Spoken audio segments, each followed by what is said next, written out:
Aí, meu irmão, seja bem-vindo ao Cinéfilo de Sofá, moro?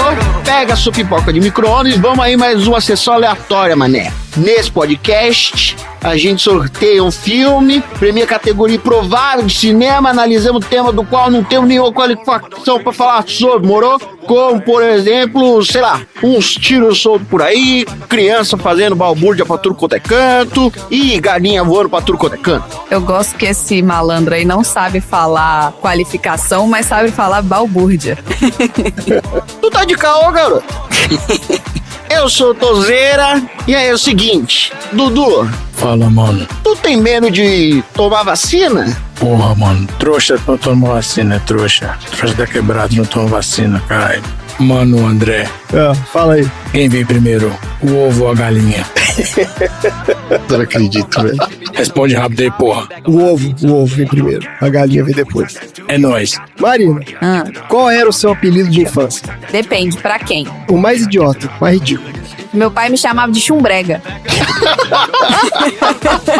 Ô, chumbrega, pega não sei o que lá, assim, do nada? Do nada. Do nada. Gratuito. Do nada.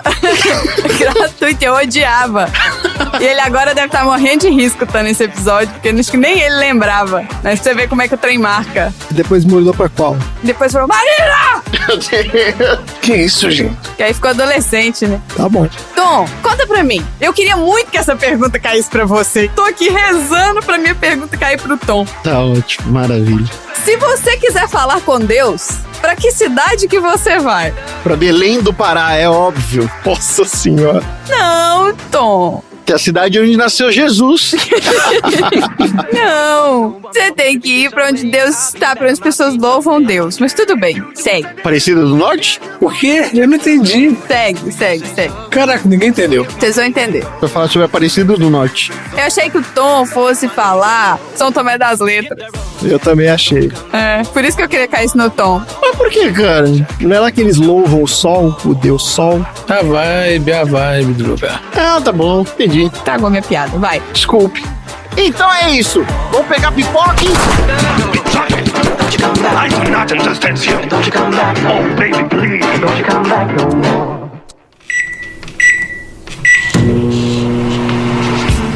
Diz pra todo mundo agora que a boca do Zé P pertence ao Zé Pequeno. E a gente vai começar a vender galinha, filé com fritas. Mais tarde vamos jantar cenoura. This is madness. This is... Sessão aleatória. What?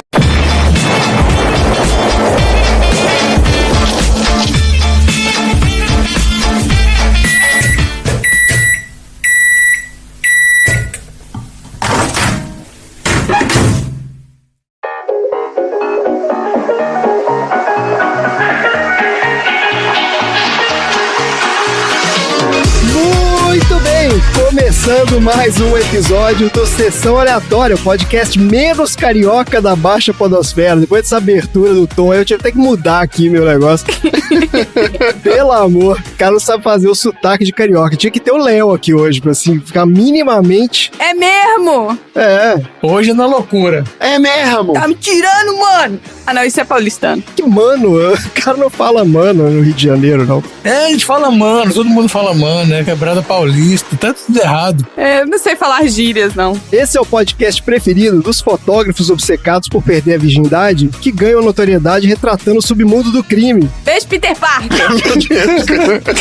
Porque aqui no Sessão Aleatória a gente já falou sobre etiqueta sexual no nosso episódio 11 do filme Grease. Importante aí pra galera que tá, né, na vibe de perder a virgindade. E no episódio 25 do filme Estrado pra Perdição, a gente fala do Weed, que era um fotógrafo que ficou famoso aí por suas fotos bizarras de cenas de crimes na violenta Nova York dos anos 30. Tá tudo nos episódios anteriores de Sessão Aleatória. E pra você que tá chegando aqui pela primeira vez, eu vou te explicar como é que funciona o nosso podcast. O Sessão Aleatória tem duas partes. Na primeira a gente fala sobre o filme da semana sorteado de uma lista, conversa sobre as nossas opiniões e traz curiosidades de produção e bastidores. E na segunda parte a gente fala sobre assuntos aleatórios inspirados pelo filme. Então se você não viu o filme, ou viu e não gostou, não tem problema, porque aqui o filme é só, né, a abertura, só um aperitivo pro nosso prato principal, que são os assuntos aleatórios. O filme de hoje é Cidade de Deus. Simplesmente simplesmente um dos filmes brasileiros mais premiados da história do cinema, que saiu da nossa lista temática de sugestões dos aleatórios. Olha aí. É isso aí.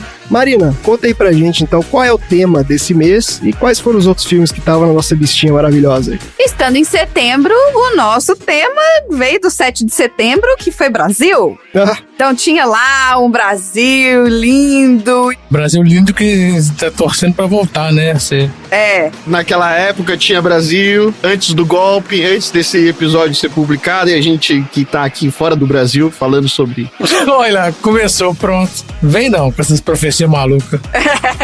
A gente que tá aqui exilado. enfim, o tema era Brasil. Eu tinha pensado em colocar o tema Brasil pra gente trazer mais filmes nacionais, porque aqui no Sessão Aleatória a gente não tem tanto filme nacional assim. é verdade, isso é uma reclamação recorrente, inclusive, dos aleatórios. Se você aí. tá reclamando, põe no balde, inferno! Pois é.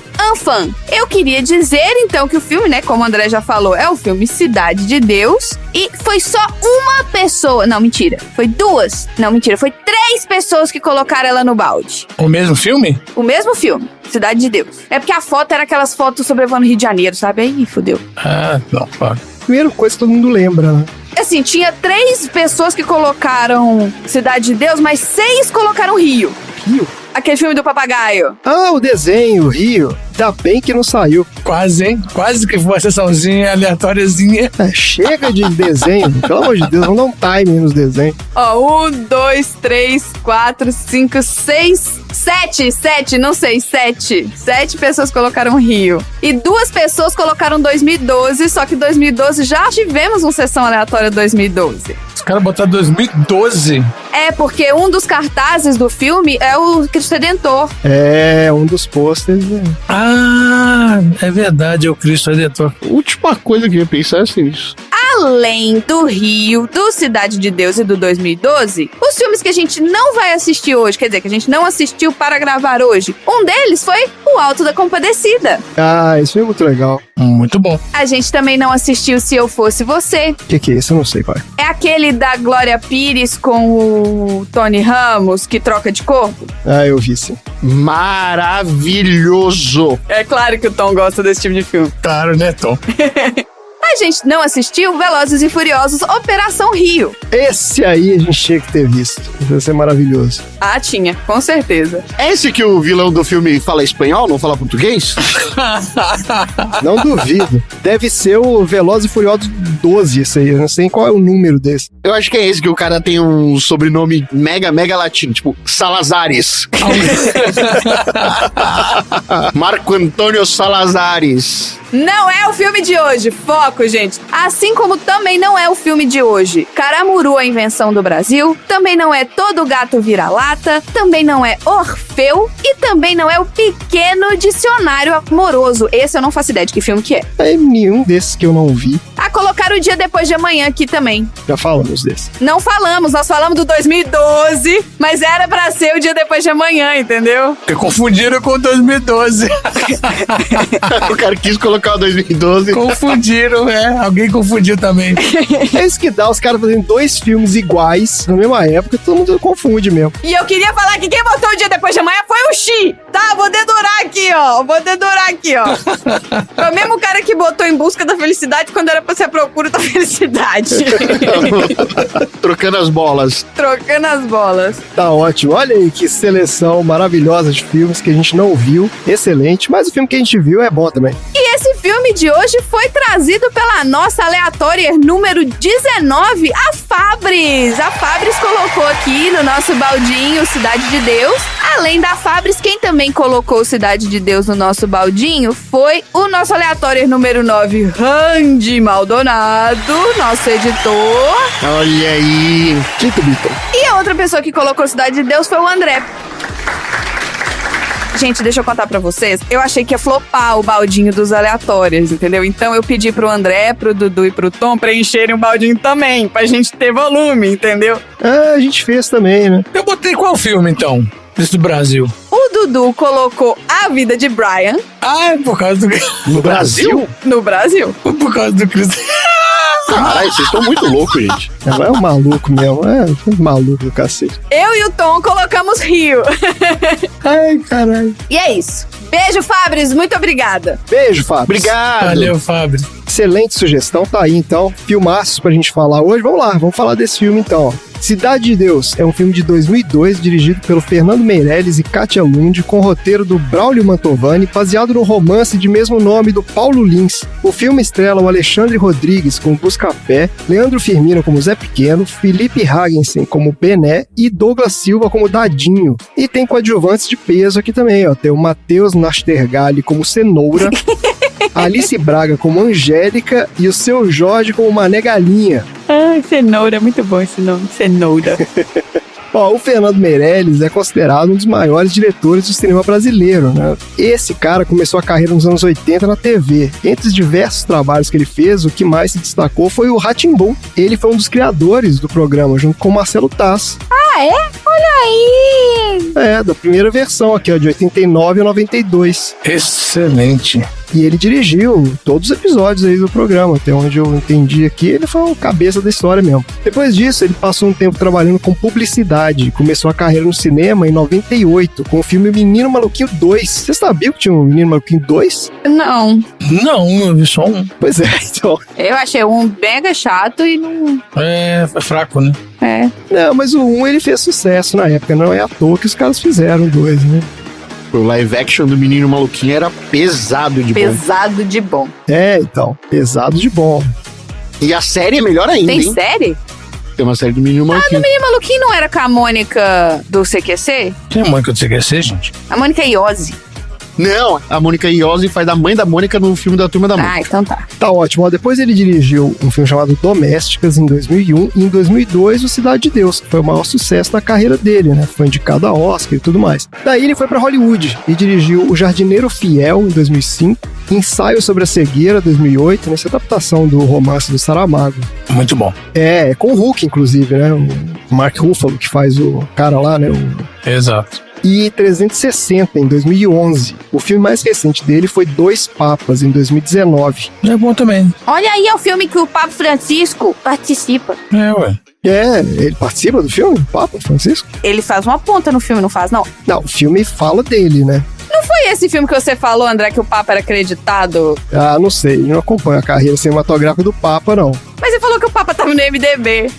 Ele deve ter prestado consultoria. Ah, teve alguma coisa mesmo que o Papa Francisco foi acreditado em algum lugar, algum episódio aí, você falou. Não, teve, eu falei, mas não sei se foi nesse filme. Eu não sei se tem esse Papa. Quem tem nesse filme aqui é o Anthony Hopkins e o Jonathan Pryce. Anthony Hopkins é o Papa do mal, né? É isso Então é aí. isso. É o Papa nazi. Isso. Tem cara mesmo. Bom, e pra falar do elenco desse filme, a gente traz o nosso querido quadro Viu Não Viu. A gente fala sobre os filmes que a gente viu e alguns que a gente nunca ouviu falar da galera desse filme. Você viu ou não viu? O elenco desse filme tem uma curiosidade aqui, ó, que a maioria dos atores não eram profissionais. Eles eram moradores de comunidades do Rio de Janeiro, alguns da própria Cidade de Deus. O único que era profissional ali era o Matheus Nastergalli, viu? Olha aí. Acho que nem o Seu Jorge, né? Ele não era famoso ainda. Nem o Seu Jorge, não era. Foi o primeiro papel dele também. Com o sucesso desse filme aqui, alguns caras ali seguiram carreira, né? Principalmente na TV. A maioria de novelas aqui, né? Novelas, séries e tal. No cinema foram poucos. Eu vou até recomendar aqui um documentário chamado Cidade de Deus 10 anos depois. Vocês viram esse? Não. É literalmente isso, ele mostra os atores, né, do filme 10 anos depois da produção, é de 2012. Eu vou falar um pouco mais desse documentário quando eu falar lá da parte de bastidores, mas já recomendo aqui porque é bem legal. Esse Viu Não Viu, eu vou começar falando então do Seu Jorge, que acabou se tornando aí um fenômeno como cantor, conhecido internacionalmente, fez uma carreira de respeito no cinema também, ó. O primeiro trabalho dele foi nesse filme, Cidade de Deus, e 2 anos depois ele conseguiu o primeiro papel em Hollywood, no filme chamado A Vida Marinha com Steve Zissou. Vocês viram esse filme? Muito maluco. É do Wes Anderson. Eu lembro que eu fui ver no cinema esse filme, dormi no meio, eu não faço ideia do que seja. Mostra que devia ser um filme muito interessante. Eu tava cansado, um dia foi uma sessão tarde da noite, eu sei que eu não vi nada, não faço ideia. Eu sei que é com Bill Murray. Você viu esse filme? Vi, mas eu não me lembro muita coisa não. É um filme meio maluco mesmo. Tem um monte de ator famoso, os caras conhecidos. Tem até aquele lourinho que é meio sem graça. Ah, tem vários. Tem um lourinho sem graça também nesse filme. Então. O lance do Seu Jorge é que ele gravou a trilha sonora em português desse filme. São versões de clássicos do David Bowie. Olha só. Isso. Eu tô interessado, que vou até dar uma escutada depois. Hey baby, você venceu. Passe amanhã e pegue o que é seu. A maquiagem vai desmanchar, para o seu medo aparecer. 0-0, agora eu vou. Você deu mole, então eu marco o gol. Ó, ele também tá no Tropa de Elite 2, de 2010, a gente já falou aqui no Sessão Aleatória, episódio 39. Ele tá no Pelé, Nascimento de uma Lenda, de 2016. Eu não fazia ideia que existia esse filme. Pois é, né? Não vi também não. Esse parece que não fez muito sucesso, não. Mas ele protagonizou o Marighella, 2019, um filme que o Tom sempre recomenda aí, ó. O filme é bom, né, Tom? Muito bom. Owen Wilson, o lourinho sem graça. Ah, ele é sem graça mesmo. Extremamente sem graça. Ó, a gente não viu o Seu Jorge num filme chamado E Aí Comeu, de 2012. Esse filme é uma comédia com o Bruno Mazzeo e o Marcos Palmeira, que segundo o IMDb é a verdadeira primeira comédia sobre o amor. Olha aí. Não, esse filme é horrível. Horrível. É machista pra caralho. Eu comecei a ver, mas é uma bosta. Pois é. Eu não quero julgar o filme sem ter visto, né? Mas... Eu quero, deve ser horrível. É horrível. Eu confio no Dudu falando. Com o nome desses, não? Mas fez sucesso, que foi uma das maiores bilheterias de 2012 no Brasil. Claro que fez. Brasil essas merda.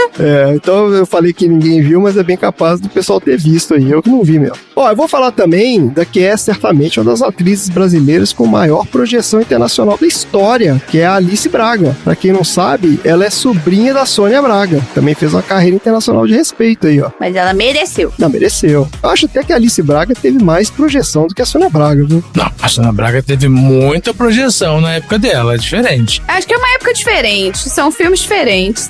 Tem isso também, né? Bom, não sei. Eu não conheço a carreira da Sônia Braga a fundo, não. Mas a Alice Braga é o seguinte, ó. O primeiro blockbuster onde a gente viu a Alice Braga foi no Eu Sou a Lenda, de 2007. Filme com Will Smith. Sim. Depois veio o Ensaio sobre a Cegueira, né? A gente já falou desse filme aqui, 2008. Ela fez Repo Man, O Resgate de Órgãos, 2010. Esse filme é muito ruim, é com o Jude Law. E aí ela foi pra papéis de ação aqui, ó. Ela fez o Predadores, de 2010. Ele não é tão ruim, não. Eu ia falar que é uma merda, mas não, eu tô exagerando. Ele não é tão ruim, não. É o que eles são levados pro planeta, não é isso? É esse, exatamente. Eles jogam lá no planeta dos predadores e fazem o Hunger Games Predador lá. Ele não é dos piores, não. Tem filmes muito piores de Predadores. E depois ela fez o Elysium, 2013. Esse filme é legal. Esse é com o Matt Damon, tem o Wagner Moura. É um filme bem legal. Elysium é bom, E aí ela entrou no universo Marvel, minha gente. Vocês não estão sabendo dessa, mas ela tá lá. Ela tá nos Novos Mutantes, 2020, ó. Claro, Esse filme é ruim demais. Não vi isso, não. É um filme bem ruim. Bem ruim. Ela é a vilã do filme. Já dei um spoiler aqui. Ah, eu confundi com a Morena Baccarin. Você tá falando da Alice Braga, eu tô pensando na Morena Baccarin. Não, ela tá nesse Novos Mutantes. Eu fui ver no filme porque parece que não, ia ser um filme meio de terror, não sei o que. É ruim demais. Isso é horrível. Não, esse filme foi todo remendado durante vários anos. É uma bosta. Ele foi refilmado várias vezes, né? Várias partes refeitas, o roteiro é tudo cagado, um filme muito ruim. Mas depois ela tá num filme excelente, que é o Esquadrão Suicida, de 2021, um filme do James Gunn. E esse é o filmaço. Esse é muito legal. É mesmo. Ele é legal mesmo. Esse foi um dos filmes mais legais aí de super-heróis dos últimos tempos, né? Então ela tem vários filmes de peso aí no currículo. Agora, sabe onde a gente não viu a Alice Braga? Onde? Lá vem. Eu vou pegar aqui a ideia do Marcelo, que a gente não viu, mas a gente ouviu, porque ela tá no Soul, aquela animação da Pixar, lançada em 2020. Olha aí. Olha só, legal. Ela faz a voz do Jerry. Quer dizer, um dos Jerrys, né? Porque todo mundo é Jerry lá daquele pós-vida maluco deles lá. Então é isso, ela tá aí, ó, chutando bundas. Gosto assim. Isso aí. Ó, bora lá então pra sinopse do IMDb do Cidade de Deus. Os caminhos de duas crianças divergem nas favelas do Rio, enquanto uma se esforça para se tornar um fotógrafo e outro um capo. O quê? Como é? Um capo. O que é um capo? É aquele negócio que você põe na guitarra, não é? Não, líder da máfia. É uma posição na máfia, é tipo um mafioso, chefão da máfia. É o capo. Capo de Tuticap, tinha aquele negócio. Ah, não sei não. Pois é. É IMDb, né, gente? Aí minha sinopse aqui é o seguinte: o filme é uma sobreposição de histórias que se passam na Cidade de Deus, desde sua fundação como um conjunto habitacional nos anos 60, até se tornar palco de uma violenta disputa de facções pelo controle do tráfico de drogas nos anos 80. Narrado em primeira pessoa pelo Buscapé, que é um morador da comunidade que sonha em ser um fotógrafo, a história é centrada na relação entre o Bené e o Zé Pequeno, dois amigos que se envolvem no mundo do crime desde muito novos. À medida que vão crescendo, Bené e Zé Pequeno ganham poder e notoriedade, até dominarem praticamente todo o tráfico de drogas na Cidade de Deus. Mas enquanto Bené é carismático, bem relacionado e muito querido por toda a comunidade, o Zé Pequeno é violento, antissocial e temido por todos. Com personalidades tão diferentes, a amizade entre os dois começa a se desgastar, gerando um clima de tensão crescente que culmina em uma trágica cadeia de eventos, mergulhando toda a Cidade de Deus em uma guerra sem vencedores. E é isso o filme. Não vou falar muito dele, porque a história do filme é meio que isso, né? Uma colagem de várias historinhas e tal. Não tem exatamente uma história central ali, né? Quer dizer, tem um fio condutor ali, que é a relação dos dois, e várias histórias que vão sendo contadas ali em paralelo, né? É meio que uma junção de curtas, né? É exatamente isso, né? É aquela história de várias pequenas histórias que vão se juntando e formam, né, um arco maior ali. A trama final, é isso aí. Isso, é isso aí. E aí, quem que quer começar aí? Eu acho Cidade de Deus um filme maravilhoso, assim. Acho que, apesar de eu gostar bastante do Tropa de Elite 2 também, eu acho que ele conta melhor a origem ou as manifestações, né, alguns sintomas da decadência do Rio de Janeiro. Boa. Você, Dudu? É um dos filmes que eles deram um up, né, no cinema brasileiro, que estava bem em baixa na década de 90. É, foi isso mesmo. E aí ele começou o Quatrilho, Cidade de Deus, Central do Brasil, tal. Esses filmes começaram a dar um up aí de novas produções e com grandes investimentos a nível de Brasil, né, na medida do possível. E assim, com visões, né, novas, né, dos diretores aí, né, para mudar mesmo o cenário nacional. Eu achei legal esse negócio que você falou dos atores não serem mesmo atores profissionais. E você nem percebe isso no filme. Eles agem muito naturalmente, né? A grande maioria, né, deles ali. Filme muito bem filmado, muito bem contada a história. Sim. Né? Contada meio que de uma maneira bem dinâmica, né? Bem interessante de assistir. Foi meio que um impacto mesmo. Na época eu lembro que eu vi no cinema, foi muito bom. Esse filme é muito bom. É, então, o jeito de contar a história, né? É um filme muito bem editado, né? Sim, muito bem editado. Os cortes são muito bem feitos, do jeito, né?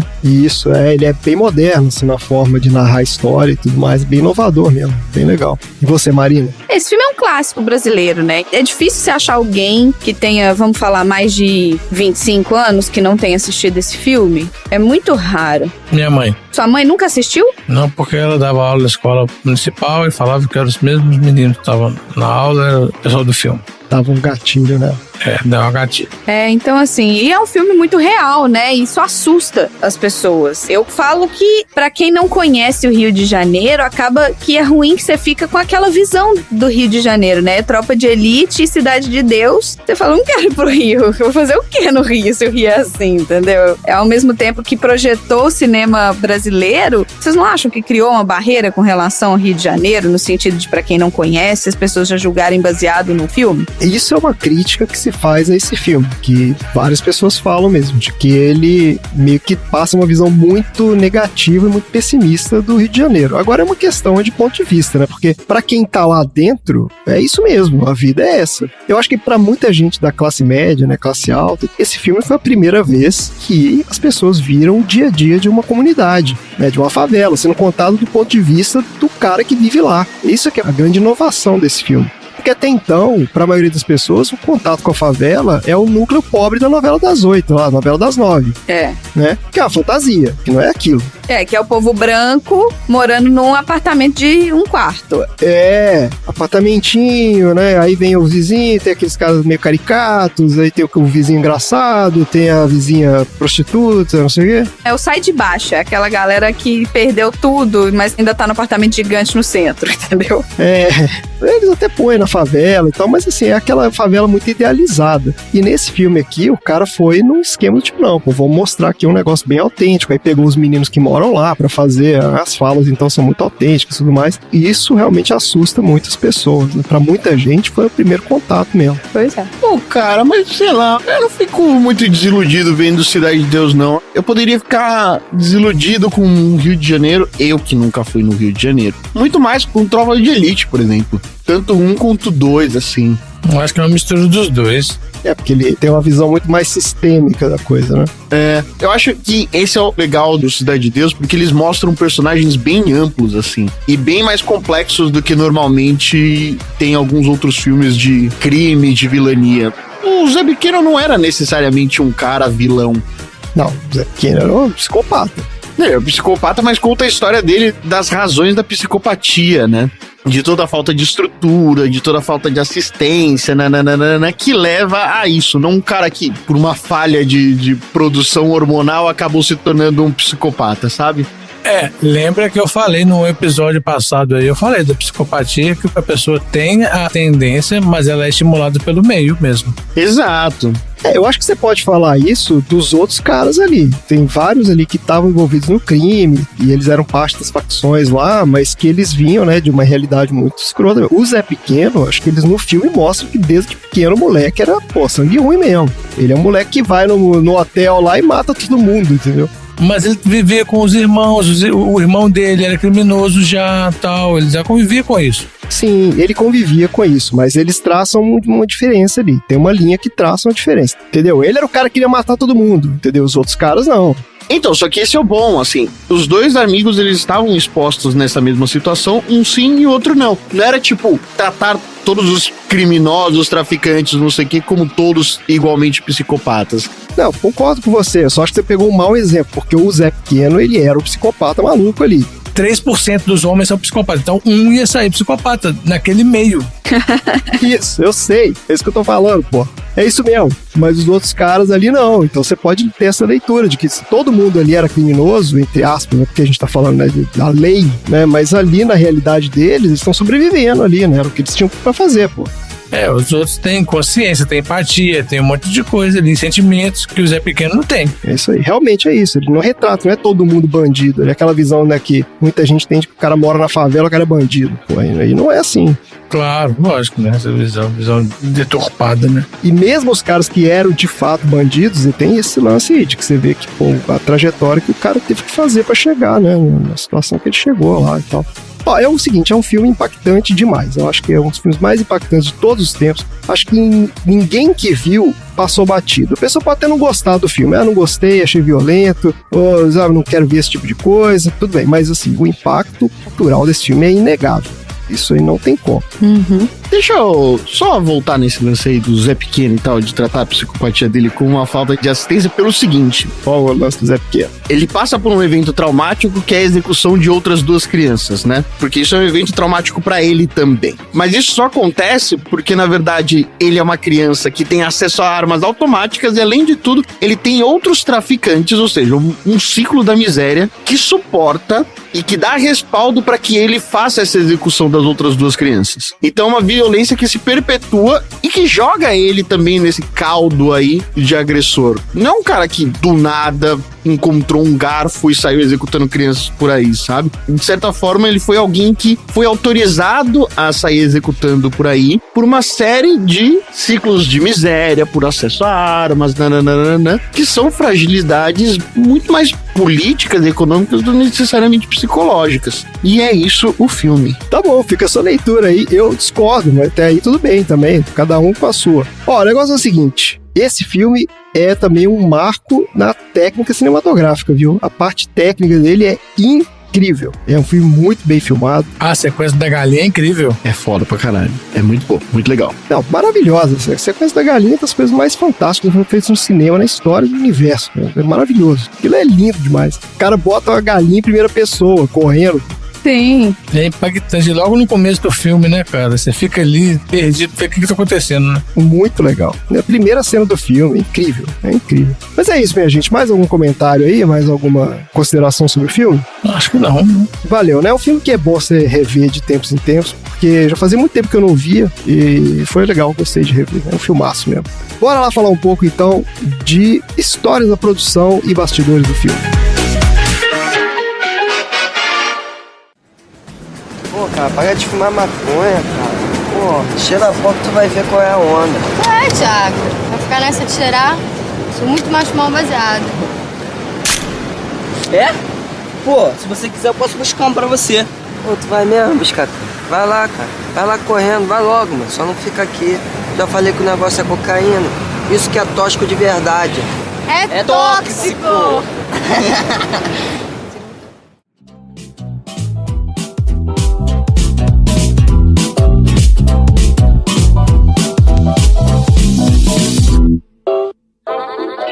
Ó, vamos lá então, falar de onde veio o filme Cidade de Deus. Ó, a história desse filme começa em 97, quando foi lançado o livro do Paulo Lins, né, Cidade de Deus. O livro causou impacto imediato, tanto pela qualidade literária, como pelo aspecto inovador de narrar o processo de marginalização econômica e social das favelas do Rio, do ponto de vista dos seus próprios moradores, e foi considerado por muitos críticos uma das obras mais importantes da literatura brasileira contemporânea. Esse livro chegou na mão do Fernando Meirelles através de um cara chamado Heitor Dália. Vocês conhecem esse cara? Acho que não. Ele é um diretor de renome atualmente, viu? Ele dirigiu O Cheiro do Ralo, Serra Pelada, tem vários outros filmes aqui. Cheiro do Ralo é muito legal, hein? É legal, é legal. Ó, o Nivaldo tá nesse filme, hein? Cheiro do Ralo. É, tá lá a pontinha lá, né? Bom, mas na época do lançamento do livro Cidade de Deus, em 97, ele era um publicitário e não tinha nenhum contato com o cinema, nem experiência nenhuma com isso. Só que quando ele leu o livro, ele ficou maluco e falou, pô, isso aqui tem que virar um filme. E por ser do meio publicitário, ele logo pensou no Fernando Meirelles para dirigir. Eles não eram amigos nem nada, mas o Meirelles era meio que uma referência para esse cara. Então ele começou a fazer contatos e tentar fazer a ideia chegar no cara, né? Daí, eventualmente, ele conseguiu. Ele disse que foi difícil, teve que falar com um monte de gente e tal, mas ele conseguiu botar o livro na mão do cara, falou, cara, você tem que dirigir isso aqui dá um filme, é fantástico e tal. O Meirelles, de início, ficou relutante em levar a ideia pra frente, porque ele se achava muito distante daquela realidade. A começar pelo fato de que ele era paulista, morava em São Paulo, não tinha vivência naquele ambiente ali. Mas à medida que o livro foi ganhando cada vez mais repercussão, o Meirelles foi lendo as críticas e tal, ele começou a se interessar, até que finalmente ele resolveu ler o livro. E aí, rapidamente, ele se convenceu de que realmente tinha um argumento interessante ali. Enquanto ele ia lendo, ele já começou a selecionar passagens mais interessantes, né, marcar os personagens principais, então ele foi fazendo esboços. Ele já foi lendo o livro com um olhar de adaptação mesmo. Então ele contatou o Paulo Lins, né, o autor do livro, e obteve lá os direitos de adaptação. Só que o desafio de adaptar esse livro era enorme, porque é um romance de 550 páginas, mais de 250 personagens, várias tramas sucessivas que se passam ao longo de 20 anos. Nossa! É, o livro é um trabalho gigantesco. Então a ideia mais óbvia seria escolher uma das tramas do livro e focar nela, né, fazer uma história linear, começo, meio e fim. Mas o Meirelles achava que isso ia enfraquecer demais o impacto da obra, que na opinião dele tinha muito a ver com essa abrangência da história, né, percorrendo várias épocas, envolvendo vários personagens e tal. E aí ele decidiu que a melhor forma de fazer isso na linguagem cinematográfica seria através de várias histórias justapostas numa narrativa não linear. Para isso ele contratou esse Braulio Mantovani, que era um roteirista de TV, já tinha feito alguns trabalhos antes com o Meirelles, mas nunca tinha feito nada com cinema. E esse cara conta que o Meirelles falou com ele sobre o projeto, tá? Ele ficou empolgado, beleza e tal, foi ler o livro. A primeira coisa que ele foi fazer, pegou o livro pra ler, falou que ele começou a ler o livro e levou um susto, falou, cara, esse cara tá maluco, é impossível fazer isso aqui virar um filme, não tem como. É um troço, né, gigantesco, vai contra todas as regras de roteiro que existem, isso não vai dar certo nunca, né? Voltou pro Meirelles e falou, cara, não rola. Mas aí o Meirelles deu uma acalmada no cara, falou, não, peraí, calma, vamos conversar aqui, isso aqui. Começaram a fazer várias reuniões e tal, começaram a refinar a ideia, e aí foi surgindo essa narrativa fragmentada, em que são contados várias pequenas histórias que vão se conectando para formar, né, um arco maior. Daí um outro problema complicado que eles tinham para resolver era o problema do elenco. Daí o Meirelles conta que naquela época, final dos anos 90, havia pouquíssimos atores jovens negros, e os que apareciam nos catálogos das agências eram de classe média, né? E ele achava que esses caras não conseguiriam transmitir a autenticidade que ele queria no trabalho. E foi daí que ele resolveu trabalhar com atores não profissionais. E para isso, ele abriu uma oficina de atores voltado para jovens das comunidades carentes do Rio de Janeiro, e começaram a divulgar que eles estavam selecionando interessados em participar de um projeto para o cinema. E foi assim que a maioria dos atores e atrizes do filme foram selecionados. Eles faziam lá o teste para a escola escola, né, de atores, os que eram aprovados começaram a ter as aulas de atuação, preparação e tudo mais. Daí eu vou citar de novo o documentário que eu já falei, ó, Cidade de Deus, 10 anos depois. Ele conta um pouco essa história, são várias entrevistas com o elenco 10 anos depois, e tem vários depoimentos onde eles falam, né, do processo de seleção, como é que chegou neles e tal, é muito interessante. Daí um aspecto que é muito curioso, e meio que é o fio condutor do documentário, é mostrar que mesmo tendo feito parte de um filme que foi um mega sucesso internacional, o maior sucesso da história do cinema brasileiro, a vida da grande maioria dos atores que participaram do filme, com pouquíssimas exceções, não mudou nada. O que aconteceu? Esses caras ganharam entre R$1.500 e R$4.000 cada um, de acordo com o tamanho do papel que eles tinham, né? Aí você pensa assim, pô, o dinheiro não era nada. Mas você tem que lembrar que para aqueles meninos era um dinheiro que eles nunca tinham visto na vida. Tem um cara lá que fala assim, pô, eu ganhava R$100 e poucos por mês lá na época, não sei o que, e pô, me ofereceram 3 mil aqui pra fazer o filme. Então assim, era um dinheiro que os caras não tinham como lidar com aquilo. Então vários falam sobre o deslumbramento com aquele momento, né, de achar que iam ficar ricos e tudo, mas que no final eles não tinham preparo psicológico, né, pra lidar com aquilo, nem lidar com a questão do dinheiro em si, nem de fazer uma carreira de fato, porque não é só, sei lá, fazer uma escolinha de atuação, faz um filme e tudo certo. Pô, tem que ter uma estrutura, tem que ter um agente, tem que ter o cara que vai atrás, né, conseguir trabalho, e os caras não tinham. E você vê que em vários depoimentos ali rola um pouco de ressentimento mesmo da galera. Tipo assim, pô, eles não foram incluídos no sucesso do filme. A maioria deles foi excluído mesmo. Nossa. Tem uma parte que é engraçada do documentário, que é o Alexandre Rodrigues, né, que é o cara que faz o Buscapé.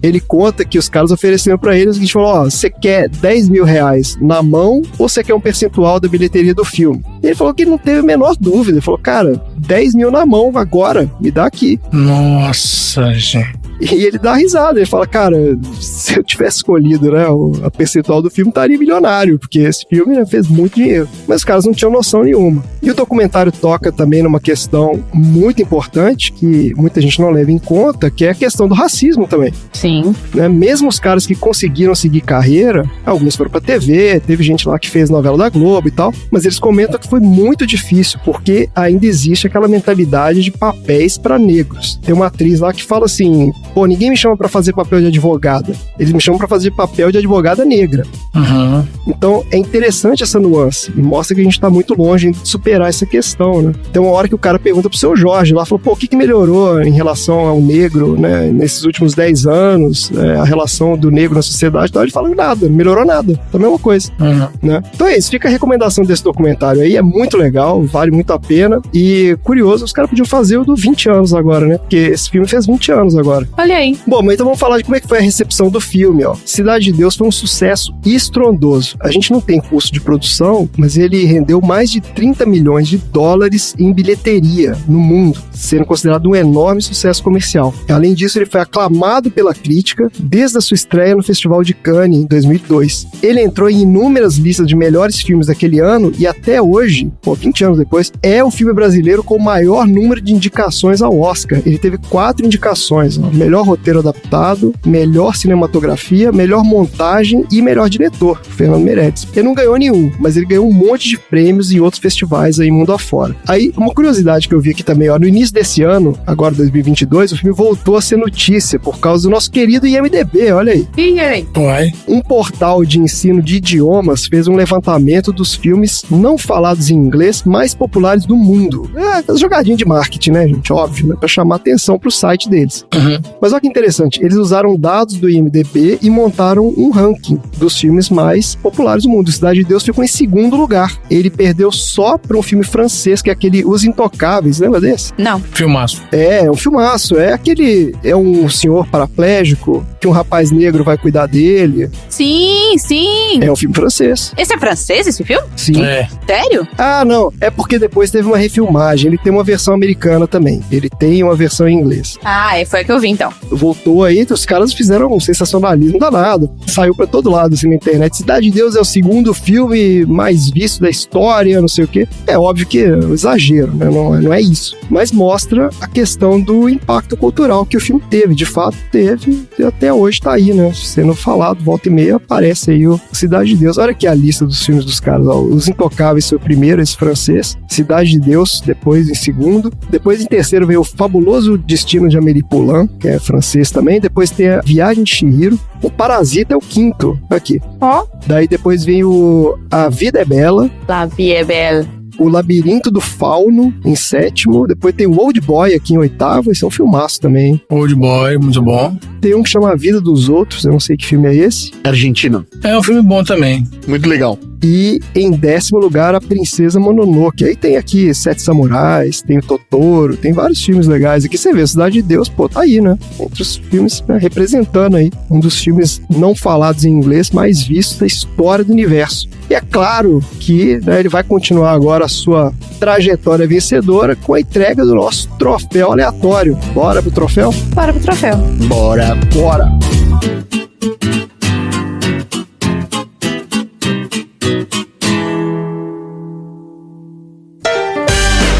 Troféu aleatório.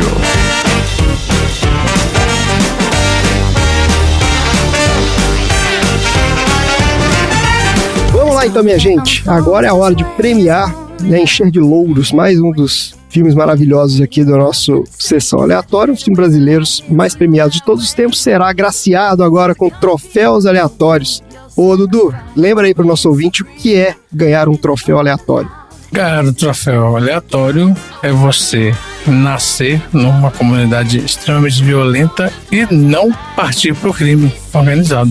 É isso. De repente até ganhar uma máquina fotográfica e virar um fotógrafo depois. E isso aí, virar um fotógrafo. Maravilha! Vamos lá então pros troféus aleatórios. Marina, qual é o seu troféu aleatório? O meu troféu aleatório é o troféu O Método, que vai pro nosso querido Lorde Tonzeira de Pierpoint Archer, que incorporou a abertura aqui e cariocou toda a abertura. Então ele acaba de ganhar o troféu aleatório Método. Ganhei. O Tom tá uma semana falando desse jeito. Só fala assim. Ele fez 2 reuniões hoje e chamou o chefe dele de parça. Parabéns, Tom. Você acabou de ganhar o troféu aleatório. Eita, de bobeira, neguinho! Nossa senhora. É um Alpatino da podosfera. Vai lá, Tom. Já que você foi agraciado aí com esse prêmio maravilhoso, você é o primeiro host do Sessão Aleatória a ganhar um troféu aleatório. Olha aí. Sensação maravilhosa. Eu, vocês sabem muito bem, filósofo do amor, encontrei uma das melhores frases pra você dizer pro seu correspondente romântico. Crush.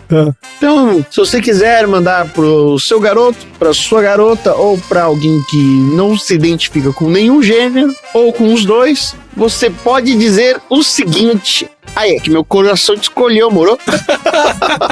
E aí tá tudo certo, cara. Você fala isso... É verdade, né? É uma coisa, uma frase neutra. Você fala isso, tá tudo certo. Não precisa falar mais nada. Sucesso, né? Garantido. Sucesso garantido.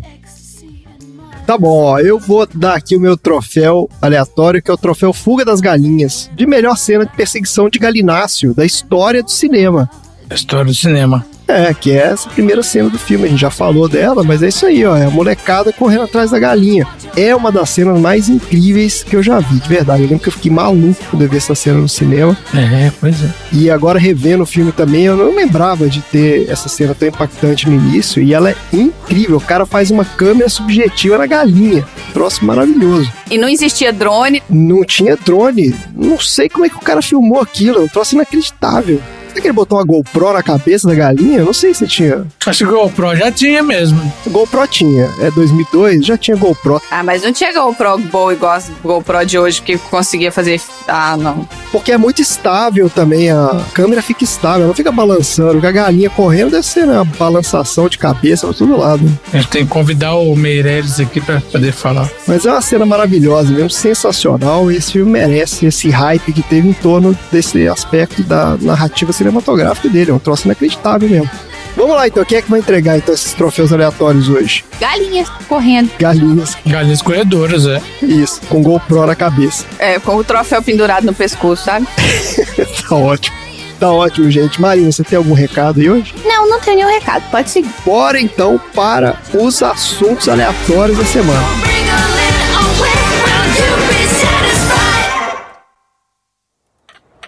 Ih, a galinha fugiu!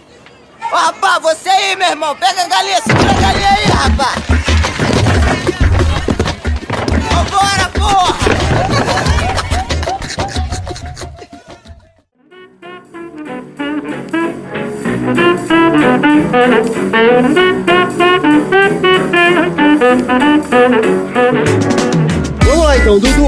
qual é o assunto aleatório da semana? Em homenagem à galinha corredora do filme, eu vou falar dos galináceos em geral. Premiada, ganhadora de troféu e tudo. Eu gosto de peru, que você chega perto daquele monte de peru e fala assim... Eles começam... De uma vez, assim, junto. É bom demais. Tá bom. Não, peru não. Peru não é galináceo, não. Acho que é. Não sei. Ixi, não sei. Vixe. Peru é uma mistura bem mal feita. Deu tilt aqui, não sei. Mas é o quê? Depois a gente olha se o peru é um galináceo ou um peruáceo. Já deu uma torcida no cara de primeiro. Não usem sessão aleatória no Enem, ouvintes. Professor Dudu ensina o mundo animal. Vamos lá então, galinha. A galinha e o galo são respectivamente a fêmea e o macho da espécie galos domésticos. Que falta de criatividade. É? Que são aves galiformes e fasianídeas. E aí tem os juvenis. Os juvenis são chamados de frangos. E os filhotes são chamados de pintos, pintinhos ou pintainhos. Mentira. Pintainhos? Tem gente que fala pintainho, pode estar aqui. Não conheço isso não. É. Português de Portugal. Provavelmente. Fabioca fala pintainhos. Elas possuem como características o bico pequeno, crista carnuda, pernas escamosas e asas curtas e largas. A galinha tem uma enorme importância, para o ser humano, sendo o animal doméstico mais difundido e abundante do planeta. Caraca. Olha aí, mais que cachorro e gato? Muito mais. E uma das fontes de proteínas mais baratas que a gente tem. É. Além da sua carne, as galinhas fornecem ovos. Sim. E as penas também têm utilizações industriais. Mesmo? Pena de galinha? Pena de galinha, lá o seu espanador. Olha aí. Ele é usado com penas de galinha, feito com penas de galinha. Mas deve ter espanador de pena sintética, não é possível. Claro que tem, claro que tem. O meu espanador foi uma galinha outra vida. Tem que dar um nome pro meu espanador, então. Fala um nome de galinha aí. Ginger, nome de galinha é Ginger. Marilu. Marilu, isso. Meu espanador chama Marilu agora. Mas veja bem, jovem, como as galinhas são abatidas para consumo, nada melhor do que aproveitar a pena delas também. Assim. Faz sentido, né? Já que vai matar o bicho, né? Exato. Então, segundo dados de 2013, que tá desatualizado pra caceta. Segundo dados de 20 anos atrás. Caraca, tá aqui, 2003. Alguém tem que atualizar isso aqui. Em 2003, tinham cerca de 24 bilhões de galinhas no mundo. Bilhões? Nossa senhora. Alguém precisa fazer o censo das galinhas, de novo. Falar em censo, teve um cara que trabalha no IBGE que fez um tweet hoje que eu ri demais, que ele falou que ele foi na casa da mulher. Nossa, bom demais essa história. Aí ele cadastrou a mulher, os 4 filhos da mulher, ele perguntou se eles já iam pra escola, e ela falou que não ia pra escola não, que os filhos dela eram 4 patos. E aí ela abre a porta e os 4 patos passam por ele. O cara perguntou se tem filho, ela falou, tenho 4. Ela falou sim, falou 4, e deu o nome dos patos. Tava fazendo entrevista, né? Ela falou, tenho 4 filhos. Luguinho, Zezinho, Luizinho e Joãozinho. E eram 4 patos. Eram os patos. Maravilha. A vida do cara do IBGE não é fácil, não. Não, tem muita história pra contar. Em alguns países da África moderna, 90% dos lares criam galinhas. As galinhas são aves onívoras, tendo preferência por sementes e pequenos invertebrados. E elas acompanham a humanidade há pelo menos 8.000 anos. Então, as galinhas acompanharam a ascensão e queda de grandes impérios, foram fundamentais na construção da muralha da China e tiveram um papel fundamental na alimentação humana. Você tá achando o quê, gente? Galinha? Inacreditável. Tô imaginando César vencendo os gauleses e uma galinha olhando e falando, nossa, ascensão do Império Romano aqui. A galinha tava lá alimentando as tropas romanas. Ai, caramba, qual o jeito das galinhas serem fundamentais na construção da muralha da China. Como que vai construir uma muralha sem comer um caldo de galinha, bicho? Pra dar sustância? Aí vem a galinha com o chapeuzinho, sabe aqueles chapeuzinho de jornal dobrado assim, ó, na cabeça? Essa frase ficou muito boa, meu. O que mais que as galinhas fizeram aí, Dudu? Então, olha só. As galinhas têm descendência do Tiranossauro Rex. Ah, não é possível. Do Tiranossauro Rex. Ah, eu já ouvi falar essa história mesmo. Que isso? É verdade? Sim. São as parentes vivas mais próximas do Tiranossauro Rex. Um estudo publicado na renomada revista Science comparou moléculas de um fóssil de dinossauro de 68 milhões de anos com células de várias espécies vivas. Gente... E a conclusão é que as galinhas estão no mesmo tronco evolutivo do T-Rex. São as aves que apresentam maior semelhança com essa terrível criatura da pré-história. Gente, mas um calango não tem mais semelhança com um jacaré, sei lá, alguma coisa assim? Não mesmo. Não, jacaré. Eles têm ramificações diferentes aí dos dinossauros. A ciência já descobriu que os dinossauros eles têm muito mais semelhança com as aves do que com répteis mesmo. Então, eu sei disso, mas o Tiranossauro Rex também, porque eles, né, não parece muito a galinha, né? Ele parece um outro bicho. Não sei, gente. Você veja bem, ele tem uma perna grande, uma patinha curtinha, não sei não. Sei lá, também. Tem até essa teoria, né, de que os dinossauros eram cobertos de penas, né? Não tem isso? É quase uma constatação já.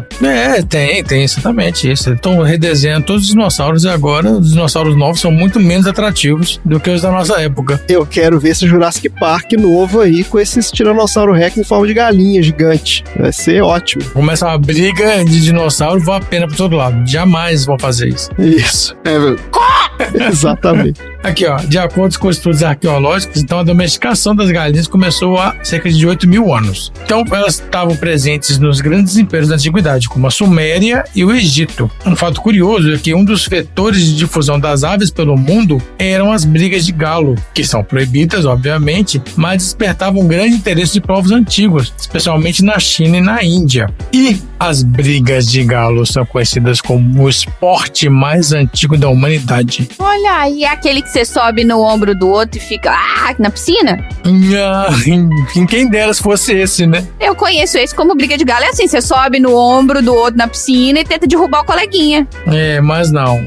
As galinhas fêmeas, né, as fêmeas, sempre foram consideradas uma boa fonte de carne e ovos. E a descoberta de que a remoção dos ovos dos ninhos levava as aves a botarem mais aumentou a produtividade da criação das poedeiras. Então, logo que ela põe os ovos, você tira, ela vai lá e põe mais. Certo. A primeira experiência de incubação em larga escala foi feita no Egito Antigo, entre os anos 1400 e 1500 a.C., com chocadeiras construídas de tijolo de barro e aquecidas pelo fogo, com capacidade para chocar até 15 mil ovos de uma só vez. Caraca. Na China, os ovos foram fundamentais na alimentação de trabalhadores que atuaram na construção da Grande Muralha.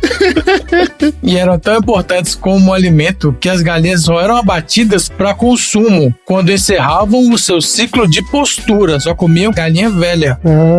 Para elas botarem bastante ovo a vida inteira. Que o lance era o ovo. Isso, o ovo dava sustento também. Então elas aproveitavam o máximo possível a produção delas. Pro Stallone também. Ele também, o Rock, né? Comia muito ovo. Schwarzenegger e tal. O chinês comendo só ovo e frango. O chinês tava na dieta da maromba, né? Chinês rasgado.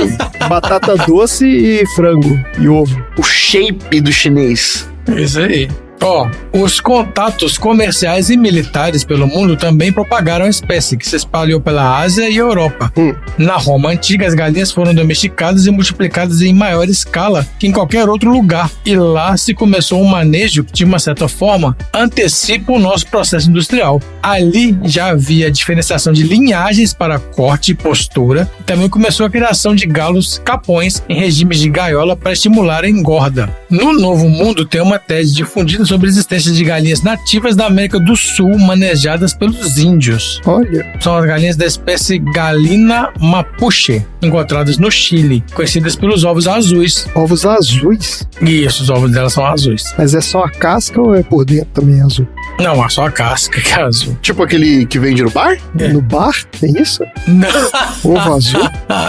O do bar ele é colorido de propósito com anilina, viu, Tom? Ah, tá. Mas tem aves que colocam ovos azuis. Tá ótimo. Mas com certeza foram os portugueses e espanhóis viajantes que trouxeram as galinhas, né, europeias para as Américas, nos seus barcos, principalmente para subsistência durante a viagem. E aí as galinhas também estavam presentes na colonização do Novo Mundo. No Brasil, as galinhas chegaram nas primeiras décadas do século XVI. E acredita-se que as primeiras tenham vindo com Gonçalo Coelho. Coelho trouxe as galinhas em sua expedição em 1503, originárias da galinha comum europeia. E essas espécimes eram de origem mediterrânea, como as galinhas ibéricas, italianas e norte-africanas. A adaptação ao ambiente tropical gerou tipos hoje denominados caipiras. E essa galinha caipira ainda prevalece na maioria das unidades familiares em todas as regiões do Brasil. Tamanha a sua adaptação, né, ao ambiente. Mais de 50 bilhões de galinhas são criadas anualmente como fonte de carne e ovos. Somente nos Estados Unidos, mais de 8 bilhões de galinhas são abatidas a cada ano com função de gerar carne. E mais de 300 milhões de galinhas são criadas para a produção de ovos. A base da culinária, em geral, é ovo, né? É, o ovo de galinha. A grande maioria das aves domésticas é criada em fazendas industriais e, de acordo com o World Watch Institute, 74% da carne mundial de aves domésticas e 68% dos ovos são produzidos dessa maneira, industrializada. E uma alternativa à criação intensiva é a criação ao ar livre. Essa é aquela que vem falando na caixinha do ovo, que é o free range, galinha humana, não tem negócio assim? Humane, certified, uns negócios assim? Galinhas felizes? Tem umas que é a galinha orgânica, galinha não sei o que, galinha feliz, isso. Exatamente, ó. O atrito entre esses dois métodos de criação levou a questões de longo prazo, né, do consumo responsável, né? E aí tem pessoas que se opõem à agricultura intensiva, argumentando que prejudica o meio ambiente, cria riscos à saúde humana e falam que é cruel para as galinhas. E quem defende esses sistemas falam que são altamente eficientes, economizam recursos terrestres e alimentares devido ao aumento da produtividade e ao cuidado dos animais em instalações modernas com ambiente controlado.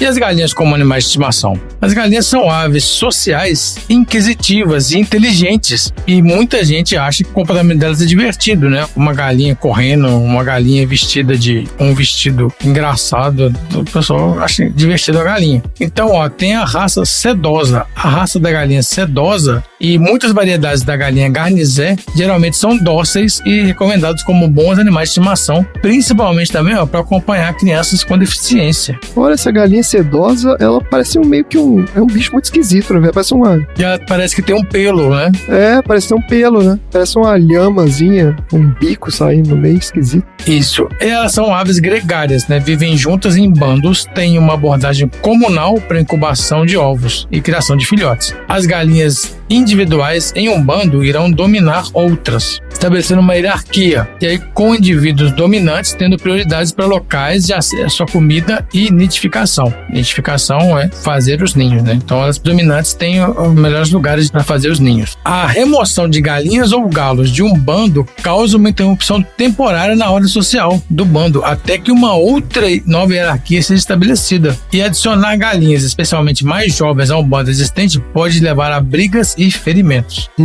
Há um macho dominante que domina todos os outros e um macho submisso a todos os outros demais. Então tem o que é o mais dominante e tem o que é o mais submisso.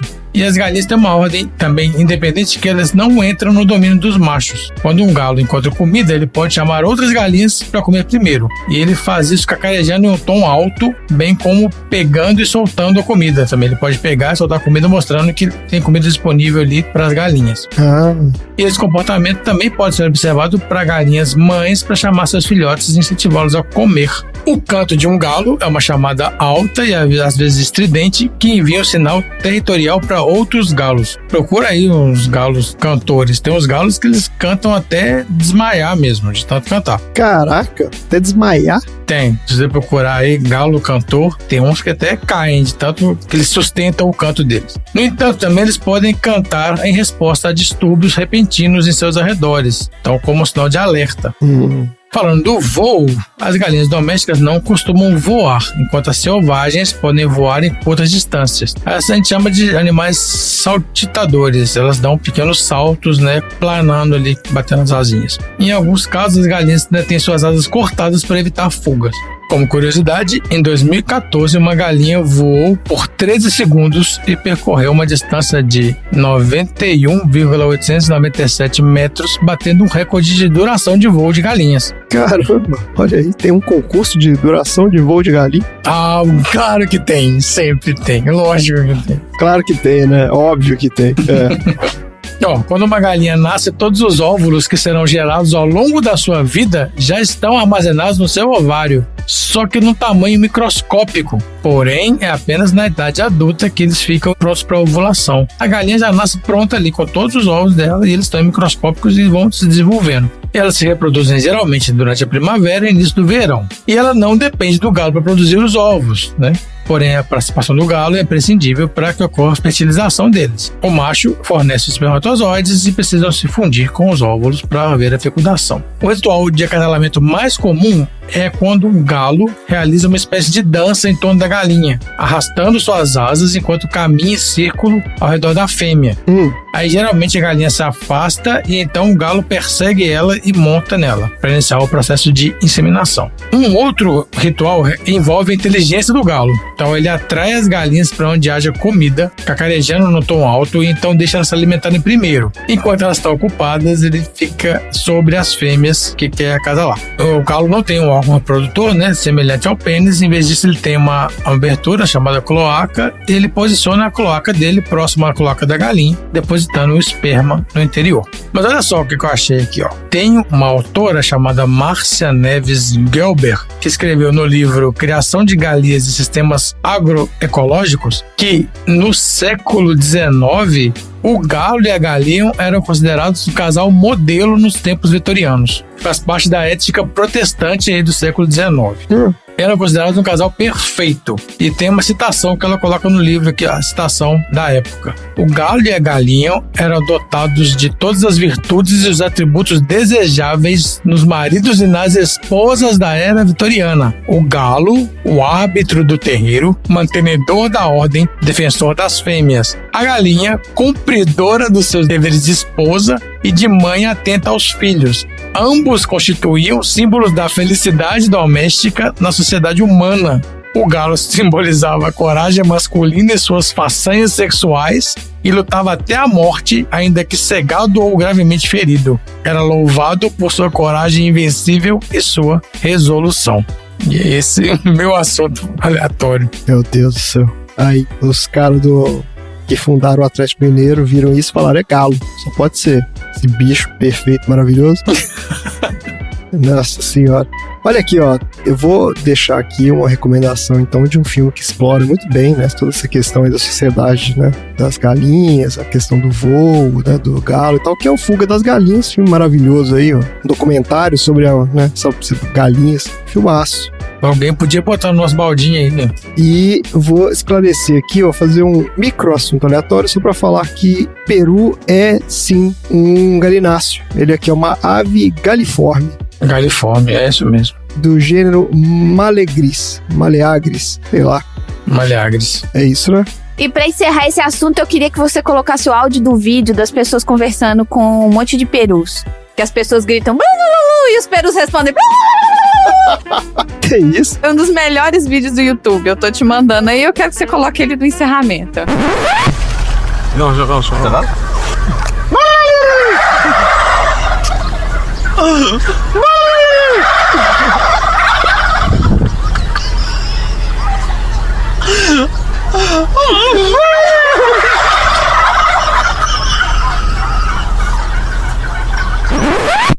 Dos melhores vídeos do YouTube. Sim. Tá ótimo, então. Fica aí a recomendação desse vídeo maravilhoso. Bora então pro próximo assunto aleatório.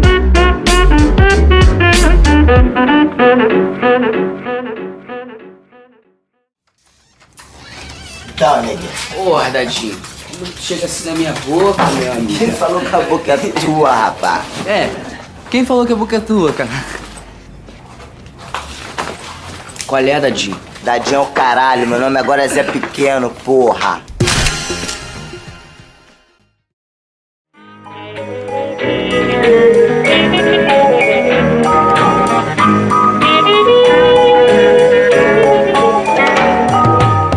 Bom, vamos lá. Qual é o assunto aleatório da semana? No início do século XX, quando o presidente Rodrigues Alves assumiu o governo lá em 1902, as ruas da cidade do Rio de Janeiro, naquela época capital do Brasil, acumulava problemas. O Rio de Janeiro era a maior cidade do Brasil, com cerca de 800 mil habitantes. E por ter apresentado um crescimento super rápido e bem tumultuado, a questão sanitária acabou se tornando um problema, principalmente por causa da rede de esgoto e água, que eram muito precárias. Além disso, a cidade não tinha coleta de lixo. Por isso, doenças como cólera, tuberculose, sarampo, difteria eram super comuns. Além disso, a varíola era uma das mais letais, pois não tinha nenhum tratamento, o que fazia com que esse vírus se espalhasse pela cidade inteira. E proliferavam ratos, mosquitos e diversos outros transmissores de doenças fatais, como também a peste bubônica e a febre amarela. Foram apenas 5 dias que marcaram a história da saúde pública no Brasil e mudou por completo a história do Rio de Janeiro. No início de 1904, a então capital federal foi palco da maior revolta urbana já vista até então e o palco também da volta do meu bloco chamado Tretas Homéricas. Olha aí. Onde eu vou falar sobre a revolta da vacina. Solta aí, Rani. Quando seu parceiro com toda a força chuta a canela, passa na cabeça, passa de novo, que ele não morreu, espanca em cima, espanca embaixo. Se o dedo é seu olho, lindo sino, lindo som. Eu já gostaria de dizer de antemão que a revolta da vacina pouco tem a ver com a revolta da vacina dos antivax de 2020. Certo. Porém, em outros capítulos, eu vou dizer de que personagens chaves da revolta da vacina, como militares positivistas e políticos ex-militares frustrados, ainda existem. Certo. Mas vamos lá. A revolta da vacina deixou um saldo de 945 prisões, 110 feridos e 30 mortos, além de diversas pessoas que foram extraditadas para o Acre. Extraditadas para o Acre? É isso aí, como uma punição, eles acabavam sendo extraditados para o Acre. Meu Deus.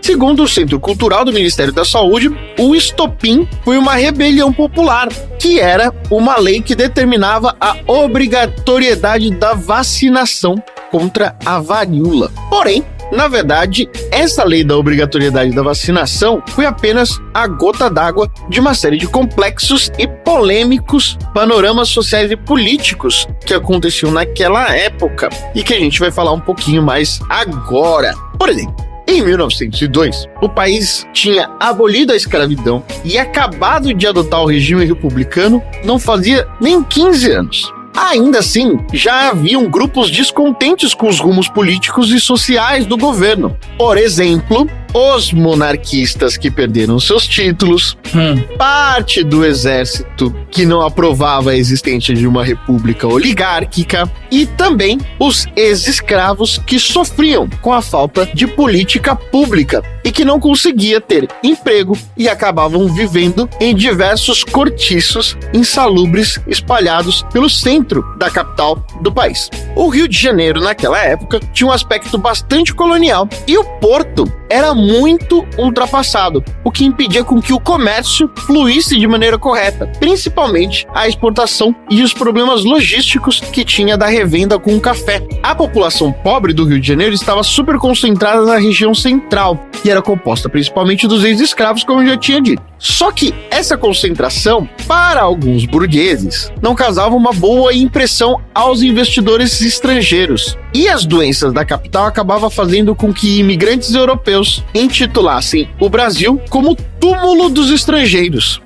Além disso, quando era época de epidemia, os navios que traziam ou que levavam café nem paravam no Rio de Janeiro. Eles iam direto para Buenos Aires, sem nem fazer escala no Brasil, o que atrapalhava bastante a balança comercial. Aí, para mudar o quadro, o paulista Rodrigues Alves assumiu o poder com uma plataforma política de reformar, entre diversas aspas, higienizar o Rio de Janeiro como promessa de campanha. E aí, foi nesse contexto que ele começou um projeto para favorecer os interesses econômicos dos barões exatamente paulistas e mudar, ou tentar mudar a imagem do país no exterior. Para isso, na cabeça dele, ele precisaria fazer uma grande reforma urbana na cidade. Para isso, ele contratou os engenheiros Lauro Miller, com o cargo de ministro de Viação e Obras Públicas, para a modernização do porto logístico do Rio de Janeiro. O cara que se chamava Pereira Passos, que era o prefeito do Rio de Janeiro, para fazer a reforma urbana da região central, como alargamento das principais vias. O cara só tinha sobrenome? O cara, ele não tinha nome. O nome dele era Pereira.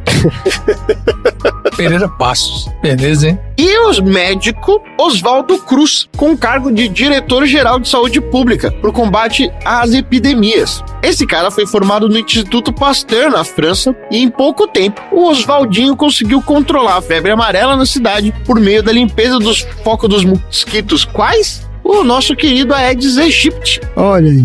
Isso. Além da política de isolamento de pessoas doentes. Em 1904, já se falava sobre lockdown e fique em casa. Olha aí. Mas tá bom, vale a pena um dia a gente falar um pouco mais sobre o Oswaldo Cruz, mas o Oswaldo Cruz, quando se tratava de saúde pública, ele era considerado meio que um grande prodígio. Aí, para que o plano de transformar a capital num grande exemplar de cidade não falhasse, todos esses três caras, o Oswaldo Cruz, o Pereira Passos e o Lauro Miller, ele praticamente ganharam plenos poderes para fazer o que quisessem na cidade. Por exemplo, a reurbanização do Rio de Janeiro sacrificou as camadas mais pobres da cidade, porque eles acabaram sendo desalojados e perdendo as suas casas na região central. As casas e os cortiços onde eles moraram acabaram sendo demolidos para que se transformassem em largas avenidas. Só que a casa desses caras foram demolidas e eles não puderam recorrer à justiça comum e nem ganhar nenhum tipo de indenização sobre suas casas. Tipo, o trator passou por cima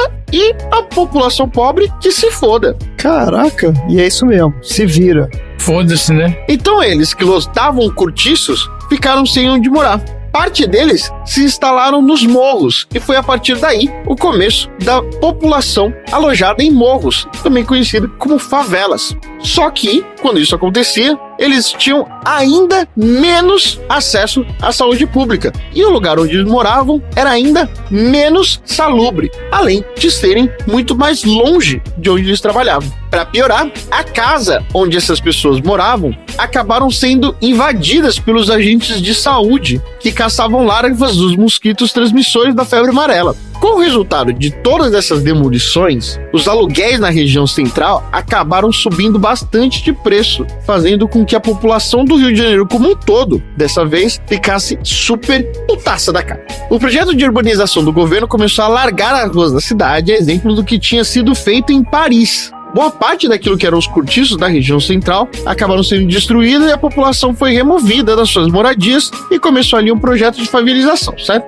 Além disso, foi lançado um código de posturas municipais, fazendo com que cães e vacas fossem proibidas de andar na rua. Além disso, a venda de miúdo e de carne em barracas também fossem proibidas, bem como você poder andar descalço pelo centro da cidade e passear com o seu boizinho ou com o seu porquinho. Passear com o seu boizinho. Ou seja, você não podia fazer praticamente nada do que era o comércio popular na cidade na época, gerando uma grande insatisfação na população. Em cerca de 9 meses, foram derrubados cerca de 600 edifícios e casas para que fosse criada a Avenida Central, atualmente conhecida e apelidada como Avenida Rio Branco. E a aplicação desses conceitos higienistas, diversas famílias pobres, na verdade milhares, acabaram saindo dessa região e foram se alojar nos morros, naquilo que foi uma ação conhecida como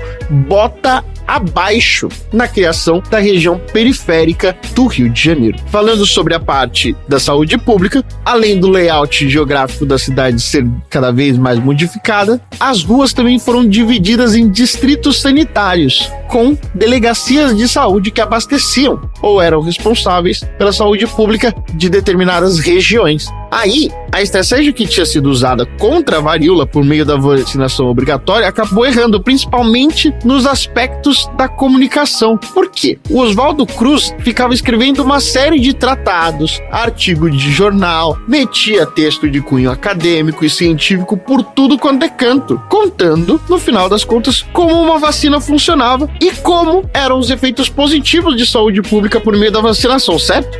O problema é que a grande maioria da população era analfabeta ou semi-analfabeta, o que fazia e dava uma grande brecha para que os críticos do médico se aproveitassem disso para criar charges publicadas no jornal ou musiquinhas, marchinhas de carnaval, para criar fake news que ironizavam a iniciativa sobre o quão importante eram a vacinação. O cara tava certo, mas ele não tinha o lance, ele não sabia comunicar direito, ele não tava sabendo explicar pra galera. Só que ele não sabia comunicar, porque ele publicava texto. E o pessoal só vendo, pô, a casa sendo derrubada e aquela coisa toda, e o cara foi falando que, vai ser importantíssimo, porque isso aqui, o controle da zoonose, não sei o quê, e a galera, pô, que porra é essa, né? Exatamente. Então os negacionistas da época utilizavam as charges e as marchinhas de carnaval como se fosse o zap-zap de hoje. Certo. Aí o fake news já tava lá, né? É isso aí. Aí, quando veio a lei da vacinação, as classes baixas já estavam putaças da cara, porque elas tinham sido absolutamente expulsas de onde moravam, foram para um lugar muito, muito, muito pior, não podiam trazer o seu comércio popular para o centro da cidade, então eles estavam putos da cara. E a política de imunização só piorou, porque muitas pessoas ainda acreditavam em diversas lendas da vacina, como, por exemplo, ao invés da vacina evitar a doença, na verdade ela provocava a doença por causa do propósito básico de como funciona a vacina, que você aplica um pouquinho do vírus para que você consiga criar os anticorpos. Certo, Dudu?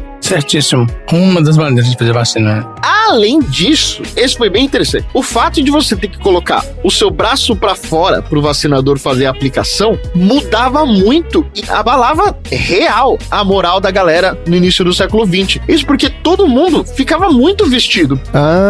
As vestes cobriam quase o corpo inteiro. Então, quando você tinha que expor o seu braço para fora, principalmente no caso das mulheres, soava como um insulto, como uma humilhação. Isso acabava acontecendo que os maridos também ficavam putos porque achavam que era uma indecência um agente público vir e puxar a roupa da mulher pra fora. Pra ver o braço. Além disso, a vacina da época não era moleza como é hoje. As agulhas eram muito mais grossas.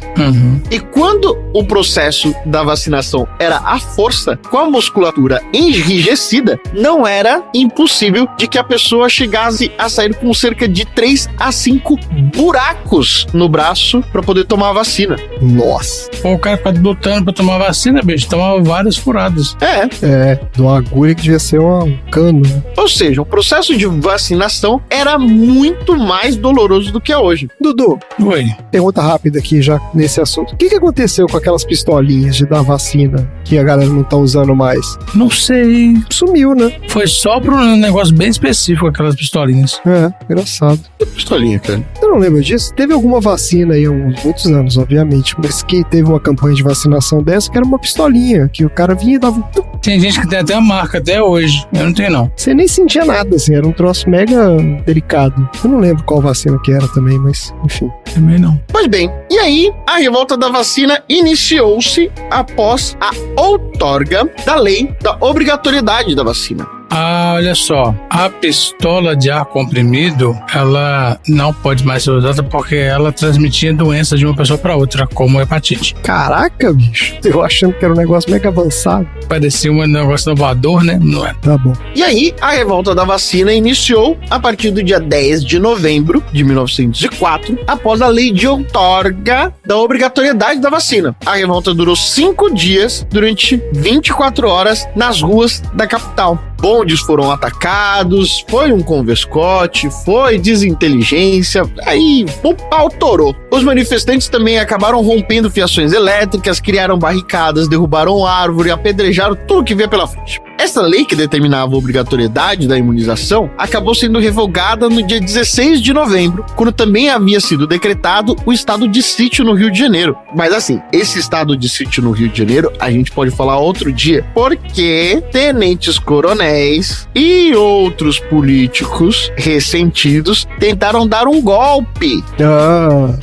Por outro lado, de acordo com o historiador da casa de Oswaldo Cruz, chegaram a ser presas diversas pessoas que não tinham sequer nenhuma relação com a revolta, como o malandro, como a galera que era cafetão, dando seguimento àquilo que era um projeto de higienização e construção do que apelidaram como uma Paris tropical. E aí a revolta da vacina acabou resultando numa confluência, então, de uma série de razões da reforma urbana, dos problemas de saúde pública no Brasil e a obrigatoriedade de uma vacina em meio a uma baixa política de comunicação eficiente, principalmente com a população pobre. A escravidão havia sido abolida há apenas 16 anos atrás. Nossa. Mas a população pobre, incluindo os ex-escravos, não eram tratados como cidadãos pelo governo. Essa parte da sociedade acabou ficando ignorada dos seus pedidos de trabalho, moradia e direitos sociais, tendo direito apenas à repressão do Estado, fazendo com que essa população acabasse cada vez mais oprimida e isolada, sem chance de ter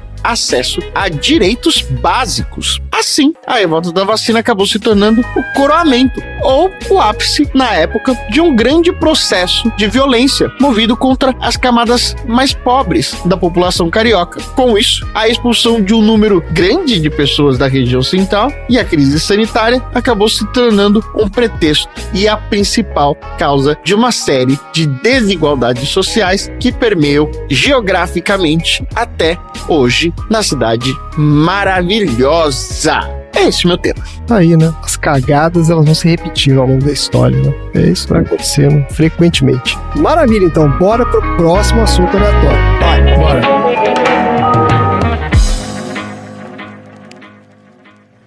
Vai buscar pé. Tô bem reconhecendo esse maluco. Acho que ele morar na CD dele, ele vai reconhecer a gente, bicho. Foda-se, cara. Tu acha que ele vai ligar se a gente pegar o dinheiro do patrão dele? Vamos lá, vamos lá. Bora. Vamos lá agora. É, irmão. Vocês são da Cidade de Deus? É, a gente mora lá. Pô, conheço você. Aí, passa aí por baixo aí, o outro paga a passagem. Aí, vocês têm que sair de lá, gente. Vocês têm que estudar. Pra sair lá daquela comunidade lá, cara. Lá da favela. Muito polícia, muito bandido também. Tu estudou, né? Estudei. Fiz o colegial, servi o quartel. Fui o melhor combatente, atirador combatente da minha unidade. Agora eu tô nesse emprego aqui porque falta de coisa melhor. Mas eu sei lutar karatê.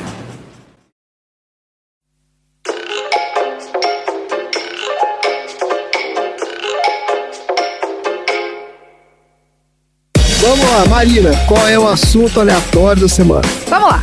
Se a gente tá falando da Cidade de Deus, quando a gente fala cidade da Marina, é a cidade onde a Marina mora, né? A cidade onde a Marina nasceu, alguma coisa assim. Então, se a gente tá falando da Cidade de Deus, qual que é a cidade onde Deus mora? Se você fosse perguntar muito tempo atrás onde Deus mora, e a gente estivesse falando mais ou menos da Grécia Antiga, as pessoas iam apontar para um monte bem alto, mais conhecido como o Monte Olimpo. Olha aí, o Monte Olimpo, isso aí. O Monte Olimpo é a mais alta montanha da Grécia, com 2.917 metros de altitude e 2.355 de proeminência topográfica. É uma das mais altas montanhas em altitude absoluta, da base até o topo. Está situada a cerca de 100 quilômetros de distância de Salônica, a segunda maior cidade da Grécia, e está próxima ao Mar Egeu, na região da Tessália. O seu ponto mais alto é chamado de Míticas. Ele é reconhecido pela sua flora, que é muito rica, e sobretudo devido à presença de espécies endêmicas. Olha aí. Qualquer um que queira escalar o Monte Olimpo começa a partir da cidade de Litokoro. Não, Litokoro. O Cho é K-H-O. Ah, Litokoro. Que acabou também por receber o nome de Cidade de Deus, Cidade dos Deuses, devido à sua localização, que é a base do Monte Olimpo. Olha aí, Cidade de Deus. Agora, lá na mitologia grega, o Monte Olimpo, ele é a morada dos 12 deuses do Olimpo, os principais deuses do panteão grego. Os gregos pensavam nisso como uma mansão de cristais e que esses deuses, assim como, por exemplo, Zeus, habitavam essa mansão. Sabe-se que também, quando Gaia deu origem aos titãs, eles fizeram das montanhas gregas, inclusive as do Monte Olimpo, os seus tronos, pois eles eram tão grandes que eles mal cabiam na crosta terrestre. A etimologia de Olimpo é desconhecida, mas possui grandes traços de semelhança com a cultura dos dóricos. Agora, quando a gente fala dos 12 deuses do Olimpo, os 12 deuses do Olimpo eram também conhecidos como o Dodecateão. Eram os principais deuses do panteão grego e eram os residentes, do topo do Monte Olimpo. É a galera que mora no andar de cima, mora na cobertura, na penthouse. Isso, na penthouse. Os deuses olímpicos moravam em um imenso palácio e em algumas versões eram de cristais e esse palácio era construído bem no topo do Monte Olimpo. E na história, essa montanha, o Monte Olimpo, era uma montanha que ultrapassaria o céu. Tá bom. Por isso que, o palácio ficava lá no topo, porque estava acima do nível do céu, digamos assim, era onde ficavam os deuses. É porque ninguém conseguia chegar lá, né? E aí os caras falaram, tá lá em cima, moro lá em cima daquele topo ali. Pois é, olha só. Os deuses, eles se alimentavam de ambrosia e bebiam néctar, porque esses eram alimentos exclusivamente divinos. E eles também ficavam ouvindo música ao som da lira de Apolo, o canto das musas e a dança das graças. Olha que lugar mais chato. Ambrosia não é um doce? É, ambrosia é tipo uma fruta cristalizada. É uma fruta cristalizada? Não é um doce. No interior de Minas tem uma ambrosia, mas não é fruta. Mas ambrosia é tipo uma compota. Uma ambrosia eu não acho que seja o doce. É o que a gente, por exemplo, chamaria de compota. É o jeito de fazer aquilo, entendeu? Ah, é? Uma compota é uma ambrosia? É isso? É igual picles. É igual picles. É um picles de fruta doce. Isso. É, e olha aqui, se você procura ambrosia na Wikipédia, te leva pros mitos gregos. Então, estamos conectados. Estão todos conectados. Entendi. É porque fala que é um doce exclusivo dos deuses, mas não é porra nenhuma, né? Porque todo mundo faz ambrosia em casa e tá comendo ambrosia aí. Não. Hoje eu tô falando da história. A origem é que era exclusivo dele. Não era qualquer um que podia comer. Ah, então os caras inventaram uma outra coisa, fizeram um doce e falaram, isso aqui é uma ambrosia. Deve ser isso, né, então. Era uma coisa mitológica e depois alguém deu o nome do doce. Porque não pode ser que existia um doce que chamava ambrosia, certo? Porque todo mundo comia, não pode ser isso. Então, mas às vezes era muito raro, porque a gente não tá falando da história da ambrosia aqui hoje, mas às vezes era difícil de achar, às vezes era só dos nobres. Tá bom. É, porque eu achei curioso a história. Tem todo um artigo gigantesco da Wikipédia sobre a ambrosia, se alguém quiser trazer aqui num próximo episódio. Quando a gente for falar do Mulher Maravilha 2, a gente traz assunto da ambrosia. Isso. Vamos lá. Olha só, apesar de nunca ter sido acabado por completo e ter permanecido oculto na maior parte da Grécia devido à perseguição político-religiosa que sofreu, o culto dos deuses olímpicos tem sido restaurado de forma mais explícita desde os anos 90. Ah, não é possível. Através de um movimento religioso conhecido como dodecateísmo. Ah, mas não é possível, gente. Mas a galera tá de sacanagem também. Mas por que o cara não pode cultuar os deuses? Ele pode cultuar o que ele quiser. Agora é foda, né? A primeira referência antiga a cerimônias religiosas em honra dos deuses encontra-se no hino homérico dedicado a Hermes. A composição clássica dos 12 deuses olímpicos, o 12 canônico da arte e da poesia, inclui os seguintes deuses: Zeus, Hera, Poseidon, Atena, Ares, Deméter, Apolo, Ártemis, Hefesto, Afrodite, Hermes e Dionísio. Os 12 deuses romanos correspondentes eram Júpiter, Juno, Netuno, Minerva, Marte, Ceres, Febo, Diana, Vulcano, Vênus, Mercúrio e Baco. Febo? Febo é deus do quê? Do perfume? Não, Febo é F-E-B-O. O Febo do sabonete é o pH. Ah, um dos melhores sabonetes que tem, o Febo. O Febo? Não, o Febo é muito bom. Meu Deus, Dudu. É aquele que é um... É que ele é tipo transparentezinho. É, eu lembro qual é, o sabonete Febo. Ah, eu gosto demais do Febo. Ai, gente, esse sabonete é muito da época do vovô. É do vovô mesmo. Agora só, o Hades, normalmente ele não era incluído nessas listas. Porque ele não tinha um assento no panteão, porque ele passava a maior parte do seu tempo no inferno, né? No inferno? Não, inferno não. Não? Onde que era então que ele passava? Era o submundo, não era inferno. Submundo.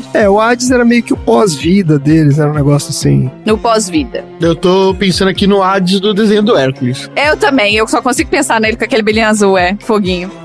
A composição do grupo dos 12 deuses olímpicos, contudo, varia. E varia substancialmente entre os atores da antiguidade. Olha só, o Heinrich Wilhelm Stoll considera mesmo que a limitação do número de 12 é uma ideia relativamente moderna, porque por volta de 400 a.C., o Heródoto incluía na sua composição do Dodecatião as seguintes divindades: Zeus, Hera, Poseidon, Hermes, Atena, Apolo, Alfeu, Cronos, Reia e as Graças. Alfeu, Cronos e Reia não eram aqueles titãs? Ou eu tô viajando? O Cronos é o titã. Ele era o rei dos titãs. O Cronos é o deus do tempo, não é não? Mas eles eram titãs, esses caras não eram filhos de Zeus. É confusa essa história, gente. Eu não lembro mais. Então, é muito deus, e tem gente que fala que tinha mais, tem gente que fala que tinha menos. Tudo era mitologia, naquela época as coisas não eram bem documentadas, né? Então tem de tudo, né? O Heródoto, inclusive, ele incluía o Hércules como um dos 12. Não, mas o Hércules é semideus, pô. O Heródoto tá de sacanagem também. Pois é. Agora, o Luciano de Samosata inclui o Hércules e o Esculápio como membros dos 12, mas sem referir quais dos deuses eles tiveram que deixar de lado. Porque tem que tirar, né? Se você vai ficar com 12, se botou 2 lá, tem que sair 2. Meu próximo gato macho vai chamar Esculápio. Esculápio. Esculápio. Calma que tem melhores, olha só, Dudu. Em Cós, Hércules e Dionísio juntam-se aos 12, prescindindo-se de Ares e Hefesto. Contudo, Pindaro, um pseudo-Apolodoro... É o Píndaro. Não, aqui tá sem acento, é Píndaro? Píndaro. Aqui faz graça. Píndaro, pseudo-Apolodoro e Heródoto discordam dessa versão. Pseudo quem? Pseudo-Apolodoro. Pseudo-Apolodoro é muito bom. É um Polodoro falso. Eles sustentam que Hércules não era um dos 12 deuses, mas ele era o que estabeleceu o culto aos deuses. Tá. Já o Platão, ele relacionava esses 12 deuses ao número de meses do ano e propôs que o último mês fosse dedicado aos rituais em honra de Plutão e dos espíritos dos mortos, o que implica em ele mesmo considerando Hades como sendo um dos 12. Hades não consta nas versões posteriores desse grupo de deuses devido às associações ao pós-vida. Tá. Em Fedro, o Platão faz os 12 sendo correspondente ao zodíaco e nisso ele exclui a Héstia. Não sei se é o Héstia ou se é a Héstia, Deus Héstia, pra incluir o Hades. Tá bom. Agora, Hebe, Hélio e Perséfone também são incluídos nesse grupo de vez em quando. O Eros também é por várias vezes referido estando ao lado dos 12. Especialmente a sua mãe, Afrodite, mas ele raramente é considerado um dos 12. Ele tá sempre lá, mas ele não é um dos 12, entendeu? Ele é o filho do dono, ele não é o dono, entendeu? Os 12 olímpicos obtiveram a sua supremacia no mundo dos deuses depois do Zeus ter conduzido seus irmãos Hera, Poseidon, Deméter e Héstia à vitória na guerra contra os titãs. Ares, Hermes, Hefesto, Afrodite, Atena, Apolos, Ártemis, as Graças, Hércules, Dionísio, Hebe e Perséfone, eles eram, por sua vez, filhos de Zeus. E ainda que algumas versões desses mitos sustentem que o Hefesto era apenas filho da Hera e que Afrodite era filha de Urano. É tipo os X-Men, tipo assim, tem formações diferentes, dependendo, né, de que época que você tá olhando, são vários. Depende de quem escreveu o roteiro. Quem são os 14 deuses e deusas que são mais frequentemente listados dentro desses 12? Você já falou, né? O primeiro, é claro, é o Zeus. O Zeus, ele é o rei dos deuses e o governante do Monte Olimpo. Ele é o deus do céu, do relâmpago, do trovão, das tempestades, comandante do vento e das nuvens, deus da lei, da ordem, da justiça, e ele é o filho mais novo dos titãs Cronos e Reia. Os símbolos de Zeus são o raio, a águia e o carvalho. Um acúmulo de funções aí, claramente um cara estressado. Pois é. Tá rolando um acúmulo de funções mesmo. Tá ocupado isso. E do lado do rei... tem a rainha, que era a Hera, a rainha dos deuses. Ela era a deusa do casamento, da maternidade e das mulheres. Os símbolos são o cuco, o pavão, a vaca e a romã, filha de Cronos e Reia, esposa e irmã de Zeus. Olha aí. Monarquia, né? Complicado, né? Baixaria. Temos também aí o Poseidon, que era o deus dos mares, dos terremotos e dos cavalos. Os símbolos dele, então, são o golfinho, o tridente e o hipocampo. O hipocampo? O que é hipocampo? O hipocampo. É uma parte do cérebro? Não, o hipocampo é aquele cavalo que tem um negocinho na cabeça. Cavalo tem um negocinho na cabeça? Gente, o que é isso? Unicórnio? Cavalo marinho? Ele é tipo um cavalo marinho, só que ele tem tipo um moicano. Gente do céu, eu nunca ouvi falar desse bicho. Ele é um cavalo, pensa no cavalo, só que marinho. É, um cavalo que nada, é que tem um rabo de peixe, é tipo uma sereia. Ah, é uma sereia que é um cavalo. Isso. Tá bom. Eu não conhecia esse bicho, não. Engraçado. Ele não aparece, é porque não tinha no Changeman, né? Então a gente não aprendeu o que é. Ele também é filho do Cronos e da Reia, ou seja, ele é irmão do Zeus e irmão da Hera. É todo mundo, ele é irmão de todo mundo, porque o Cronos e a Reia é que deram origem a todos, né? Na verdade, todos esses caras. A Deméter é a deusa da agricultura, da natureza, das estações do ano. Os símbolos dela são a papoula e os cereais. Ela também é filha de Cronos e Reia, irmã dos Zeus, da Hera e do Poseidon. É, toda a galera toda aí. Caralho. Aí vem o Hades, que é o deus dos mortos, dos infernos e das riquezas terrenas. Os símbolos dele são o elmo da escuridão, um bidente, um crânio e um monstro de 3 cabeças. Vocês querem adivinhar a última frase aqui ou vocês querem que eu fale? Irmão de Zeus e... quem mais? Filho de Cronos e Reia, irmão de Zeus, Hera, Poseidon e Deméter. Mas se eu não me engano, eu posso falar uma bobagem, mas não são todos filhos de Cronos e Reia, ou não? O Cronos e a Reia tiveram o Zeus, e tiveram a Hera, tiveram Poseidon, e tiveram o Deméter, e tiveram o Hades.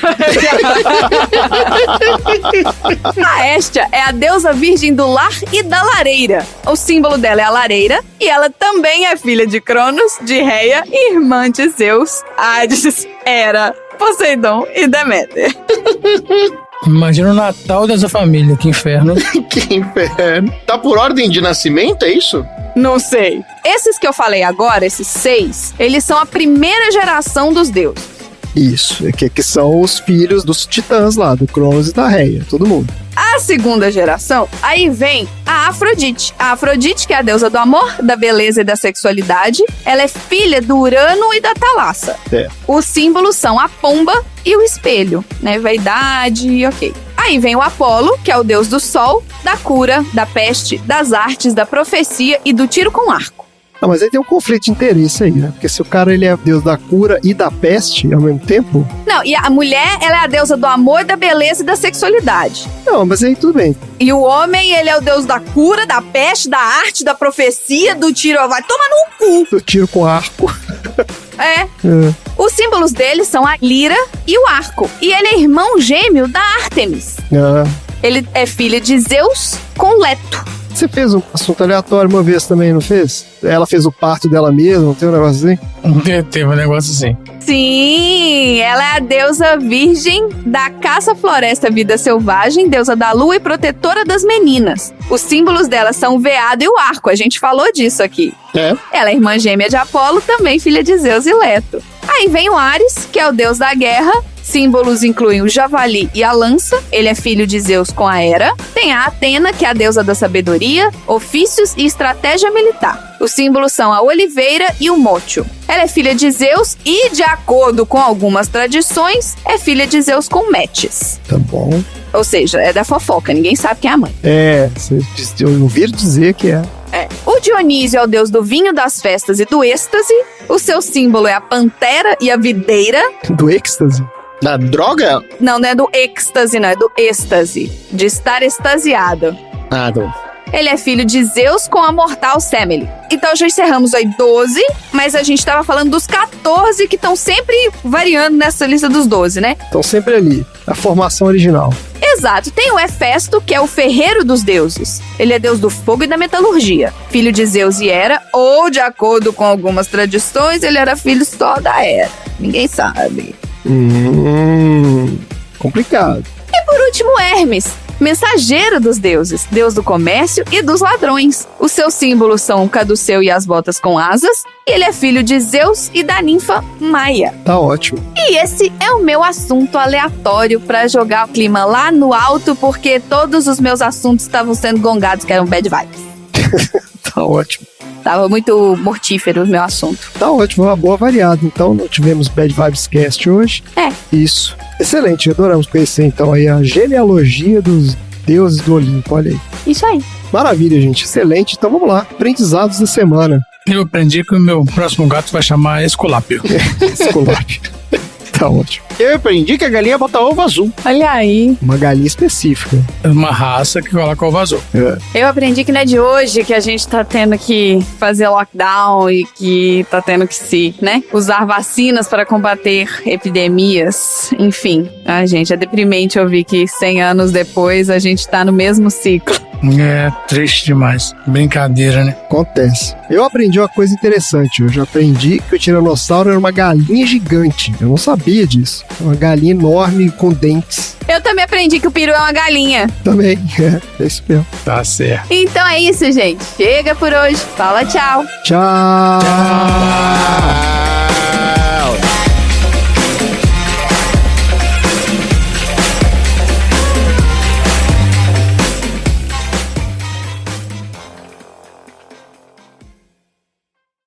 Fim da...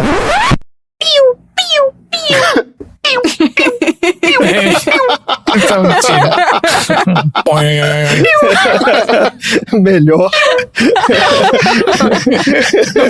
Melhor efeito sonoro de tiro. Tô bem, né? Todos os tempos. Oi, final do episódio. Ai, Deus.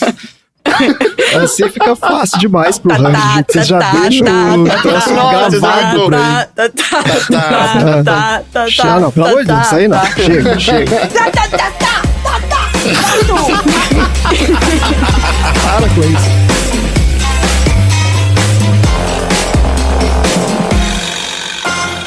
Fim da sessão.